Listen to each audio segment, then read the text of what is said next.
Page 189, question number 5. An average force of 40 newtons is needed to compress a spring 0.100 meters.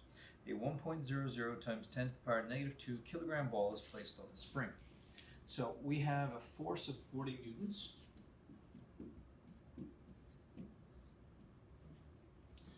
We have a displacement of 0.100 meters.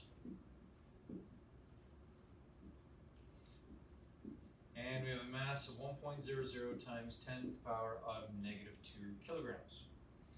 Now, I'm going to mark something else in here. That compression, they do mention later, it is vertical. So that kind of relates to the height. I'm not sure how it's going to get used yet. So part A, calculate the work done in compressing the spring. So work is equal to force times displacement. We know the force is 40 newtons. And the displacement is 0.100 meters. So we grab our calculator. 40 times 0.1 gives us 4 joules. 3 significant digits, so 4.00 joules. Part B. What happens to the work done on the spring? So that gets stored as potential energy. And in this case, it's elastic potential energy.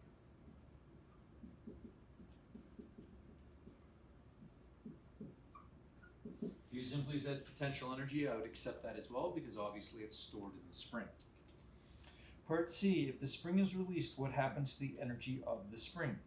So if the spring is released, that elastic potential energy will lift the ball up. So our spring energy will convert into gravitational potential energy as it lifts that ball up. Plus, it will also have velocity, so that will also include kinetic energy as well. So spring energy will convert into gravitational energy because it has height, and kinetic energy because it will have velocity. D, calculate the energy the ball has the instant the ball leaves the spring. So if our spring energy, which we already calculated as 4 joules, converts to kinetic and gravitational energy, we know that the work done is equal to the change in energy.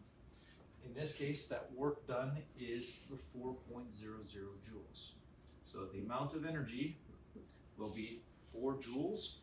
Once it's released, the same as here due to the law of conservation of energy. E, what will be the speed of the ball as it leaves the spring? Okay. So part E, we have the amount of energy, and we are looking for the kinetic energy. I think this is our work. So we know the work done is equal to kinetic energy. So our kinetic energy is equal to mv squared divided by 2. So rearranging this, we multiply by 2, divide by mass and square root. So V equals 2 times the energy divided by the mass. And we square root the whole thing. So we get 2 times 4 joules divided by our mass, 1.00 times 10 to the power of negative 2 kilograms. And we square root the whole thing. So square root 2 times 4 divided by 1 times 10 to the power of negative 2 gives me 28.28427.125 meters per second. 3 significant digits, so I keep the 28. The 2 gets rounded up because of the 8, so it becomes 28.3 meters per second as our energy. Part F, if the ball is fired up into the air by the spring, how much gravitational potential energy will the ball gain? So the spring energy is going to convert to gravitational and kinetic. As it goes up higher and higher, it eventually comes to a halt. So if there's no velocity, there's no kinetic energy, which means all that spring energy is changed to gravitational. So the gravitational energy will be 4 joules. So for part F, our gravitational potential energy will equal 4.00 joules.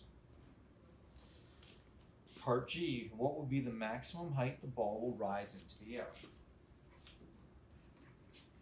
So since we now know that we have 4 joules of gravitational potential energy, we can say that our gravitational potential energy equals mgh.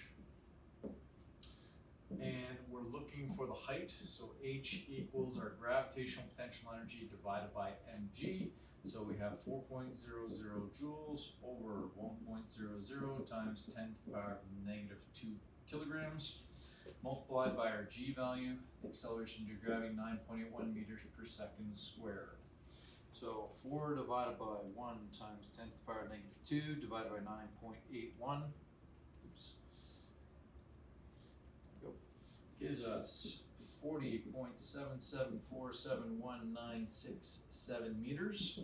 3 significant digits, so we keep the 4, we keep the 0, the 7, while it rounds up to the next 7, so we get 40.8 meters as a final answer.